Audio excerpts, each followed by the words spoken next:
Well, it's hot in North Carolina this July, but our garden's doing really, really great.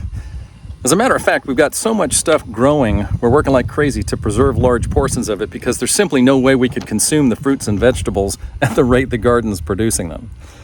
That's actually pretty cool because when we decided we'd like to try our hand at growing stuff a little more robustly than our yard permitted back in Northern Virginia, we really didn't have much of an idea about what we were doing.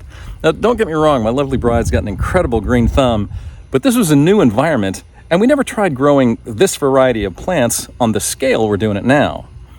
We started out on the smaller side of our yard, as it existed when we moved here about a year ago. First, we put out a black plastic tarp for a few weeks to essentially kill everything that was already growing there, grass, weeds, and such. Then we did all the same stuff we'd done in smaller gardens before. Tilled up the soil, worked in some compost, and then just started planting stuff. As soon as we got seeds in the ground in that first patch, we covered the other large side of the yard with the black plastic to get that process rolling over there too. One of the first things we planted on the larger side of the yard was a strawberry patch, about 75 plants or so. And in relatively short order, it became pretty clear that we wanted a larger growing area.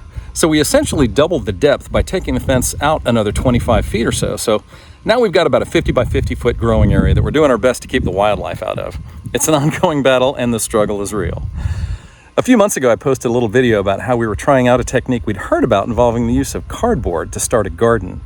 Instead of using that black plastic, which you have to pull up before you start planting, with the cardboard technique, you simply leave the cardboard in place once you put it down. You cover it with a few inches of compost or manure, and then another few inches of mulch on top of that. We used a truckload of wood chips a local tree service was going to take to the landfill. He didn't have to pay the dumping fee, and we got a ton of free mulch. I ended that little video I posted about using cardboard with a hopeful note that said, let's see what comes up in the spring. So I thought I'd follow up here with a little bit of, hey, here's what came up.